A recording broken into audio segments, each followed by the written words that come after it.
Adeleke ṣàbẹ̀wò ìbánikẹ́dùn sí mọ̀lẹ́bí Adeoriọkin tí wọ́n yìnbọn pa lọ́sùn. Gómìnà ìpínlẹ̀ Ọ̀ṣun Sẹ́nitọ̀ Adémọ́lá Adeleke ti ṣàbẹ̀wò ìbánikẹ́dùn sí ògìyàn ti Èjìgbò ọba Ọmọwọnúọlá Oyèyọdé Oyèsọ̀sìn àti ìdílé olóògbé Richard Ìdòwú Adeoriọkin. Adeoriọkin, ọmọ bíbí ìlú Èjìgbò nípínlẹ̀ Ọ̀ṣun, ló wálé láti ìlú òyìnbó tó ti ń ṣiṣẹ́ olùkọ́ láti kópa nínú ayẹyẹ 50 ọdún tí ògìyàn gun orí ìtẹ́ àwọn baba ńlá rẹ̀, eléyìí tó wáyé lọ́jọ́ àbámẹ́ta sátidé ọjọ́ 27 oṣù kínní ọdún yìí. Ṣùgbọ́n lẹ́yìn ayẹyẹ náà ni ọ̀kan lára àwọn ọmọ kábíyèsí ọmọọba Ẹniọlá Oyèyọdé ṣe pàdé pẹ̀lú Adeoriọkin, ọ̀nàrẹ́bù Ayọ̀délé Asálú àti ọ̀nàrẹ́bù Timothy nílé rẹ̀ lójú ọ̀nà Ìníṣà nílùú Èjìgbò. Lẹ́yìn ìpàdé tó parí ní nǹkan bíi aago 8 alẹ́ ọ̀hún ni wọ́n bọ́ síta. Bí wọ́n ṣe kí ara wọn tán la gbọ́ pé ọmọọba Ẹniọlá sọ pé rìlíìsì. Bẹ́ẹ̀ ni àwọn ọdẹ tó wà níbẹ̀ bẹ̀rẹ̀ sí yìnbọn, ṣùgbọ́n ọ̀tá bá Adeoriọkin lẹ́sẹ̀. Ó pariwo lẹ́ẹ̀mejì ó sì ṣubú.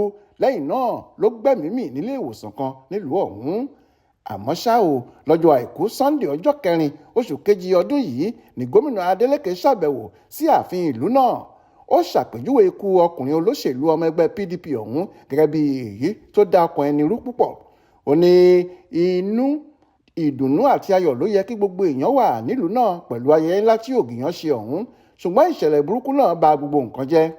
Ó ní níbi ìpàdé ìgbìmọ̀ tíjọba àpapọ̀ gbé kalẹ̀ láti dúnàádúrà lórí owó oṣù àwọn òṣìṣẹ́ tó kéré jù lòun wà lásìkò ayẹyẹ náà.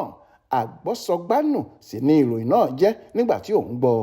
Bákan náà, nígbà tí gómìnà dé agboolé àwọn Adeoriọkin, ó ní òun ti fa ohun gbogbo lé àwọn agbófinró lọ́wọ́. Ó gbàdúrà pé kí Ọlọ́run tù wọ́n nínú kó sì tẹ olóògbé sí afẹ́fẹ́ rere. Nínú ọ̀rọ̀ tirẹ̀, ọba Oyèsọ̀sìn sọ pé òun kò nírètí pé ayẹyẹ 50 ọdún òun lórí ìtẹ́ lè yọrí sí bó ṣe rí yẹn. Ó ní ọmọ òun tó wá láti ìdílé ọba ní Adeoriọkin, òun sì ti gba kámú sọ́dọ̀ Ọlọ́run lórí ìṣẹ̀lẹ̀ náà nítorí ó rú òun lójú púpọ̀.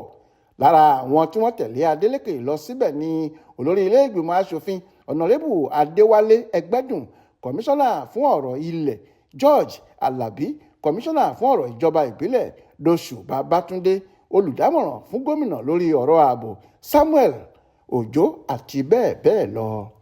Florence Babasola ló ṣàkójọpọ̀ ìròyìn ọ̀hún fún Aláròyé online television.